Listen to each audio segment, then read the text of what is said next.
right, we've talked about encryption. Let's talk about different kinds of attacks, different kinds of hacker attacks, the difference between viruses and worms. Let's talk a little bit about like logic bombs and spyware and adware and trapdoors and asynchronous attacks and things like rounding down and salami attacks. Starting first of all with the concept of Trojans, viruses, worms, spyware, logic bombs. You don't need to know these in great detail, but you need to know in general what they are. Starting out with the idea of a Trojan, and this goes back to the whole idea of the Trojan horse in the Iliad.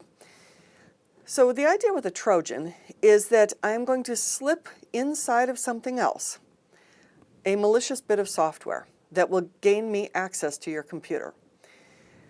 That something else could be an email attachment, it could be a video, it could be some music, it could be a picture, it could be a whatever. I remember some years ago there was a virus, actually a Trojan, that was circulating around, and it was hidden inside of a video that was being passed around. It was real popular.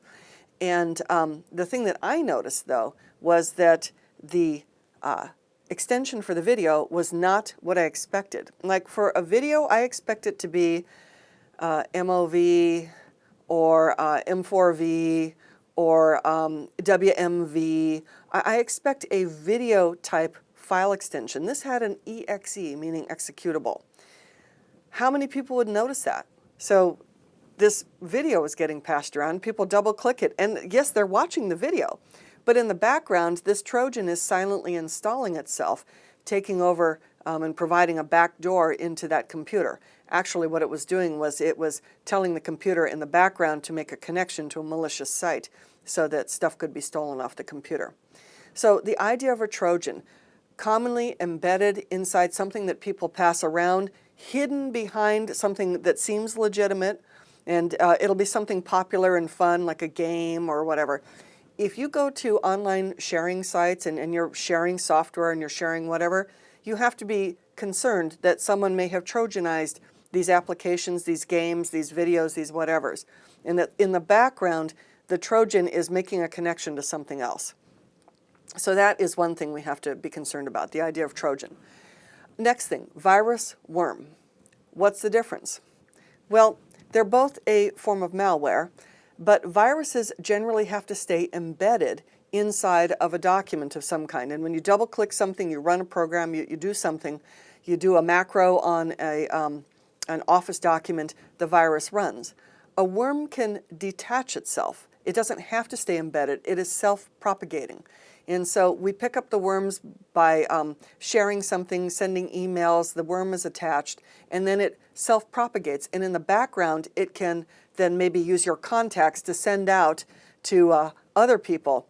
So you might have gotten plenty of emails from somebody with saying, that says, hey, look at this picture. It never came from them.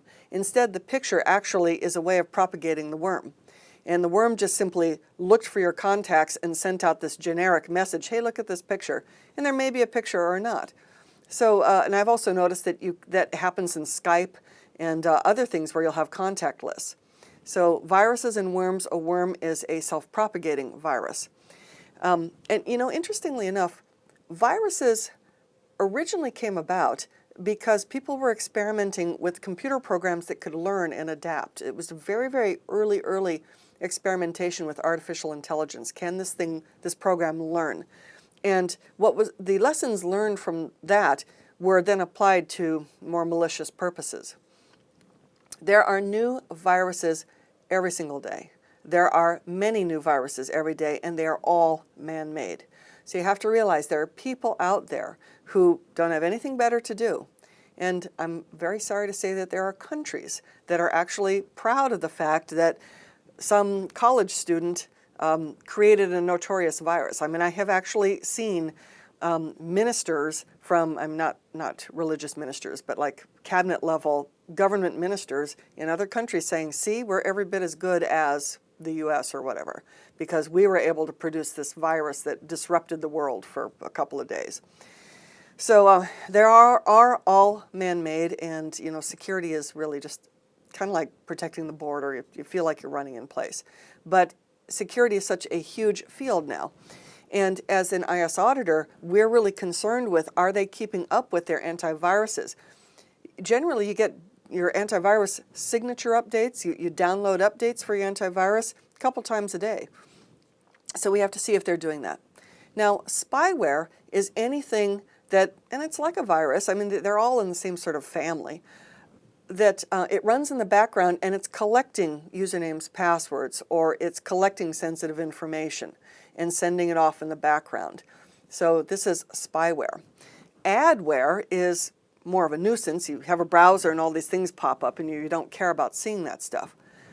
I have to warn you right now that if you go online to play free games, even what seems like a legitimate site, it may be legitimate, but the links that are connected to it, you could very easily get malware, adware, all kinds of undesirable stuff.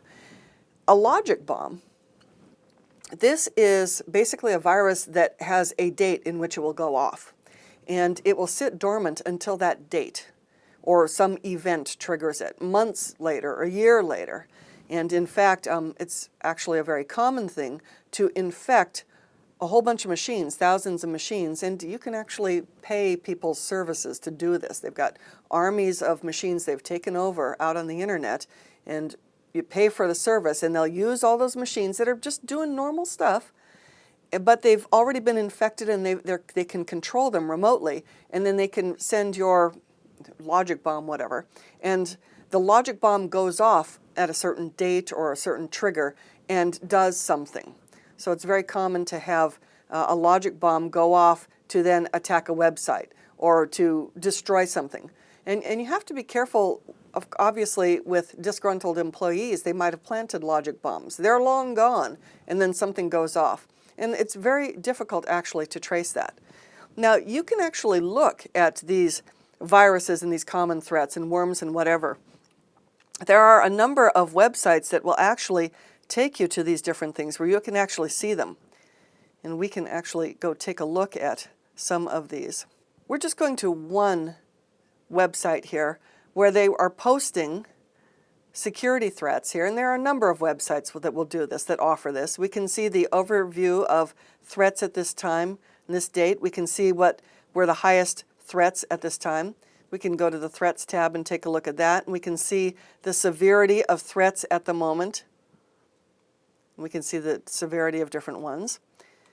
We can look at what are common risks right now, what are the highest risks, and then they'll have information about them. There are online dictionaries and online encyclopedias and online reporting centers where you can go and take a look at what's trending right now. We can look at common vulnerabilities. What are some of the biggest vulnerabilities right now? And I'd like to share with you something called a CVE, Common Vulnerability and Exposure. CVE is a way of designating the particular exploit, the virus, the exploit, the Trojan, the whatever it is.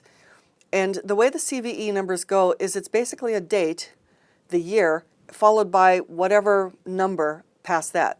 So this particular exploit right here, with a severity of 4 out of 5, has a CVE of 2013, number 1293 in 2013. The date right now, as of recording this video, is April 23rd. So by April 23rd, 1,293 CVEs were discovered. Actually, this was by April 9th.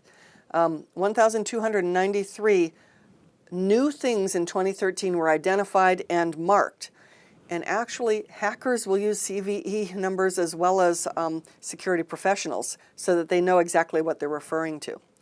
So you can take a look at all of these different things and you can see right now, according to this vendor, they determined that the threat level right now, the threat con, as they're calling it, is at level 2, elevated. It's worth your while to go and periodically take a look at some of these sites to see what is trending. SANS.org does it as well. You can also see the different antivirus vendors. And just to see what's trending, because as time goes by, what's trending will change. So this is the idea of looking at different viruses and risks that are going on at the moment. Let's talk about a DOS attack, a denial of service attack. Denial of service is where you have hundreds or thousands of computers that have been probably compromised to all at the same time overwhelm another server with too much traffic, too many requests, and then the server is overwhelmed and it can't function properly. This is denial of service. Distributed denial of service is where I'm not doing it with just one machine, I'm doing it with hundreds or thousands. And there are many, many denial of service tools that it takes no brains and no effort to run whatsoever. You can do your own Google search to find them. Trapdoor, this is a concept of me being able to come back in through a back way, not a normal logging in with username and password. Developers who write software often write trapdoors for themselves so that they can just quickly get in and do something. Sometimes they forget to remove those trapdoors. So trapdoors are just back ways into a piece of software where you don't have to go through a normal authentication and authorization process. An asynchronous attack means that it doesn't have to be live. It can happen at different times. And then rounding down and salami attacks. Well, perhaps you've seen movies where this guy's an accountant and he's seeing all of these paychecks go by, and there are just fractions of pennies that people are supposed to be paid, or there are fractions of pennies for these invoices. And how do you pay a fraction of a penny? So what he does is he rounds it down to just the penny, but there's like a fraction. And if you have thousands of those, it adds up to money. And so this is how you can like skim money and not be noticed. Or a salami technique is where you're very finely slicing a tiny bit off, just skimming a tiny bit off the top and taking that. So rounding down and salami techniques tend to be financial attacks where we're skimming money somehow. The next thing we're going to take a look at are logical access controls that we can use to try to prevent unauthorized access.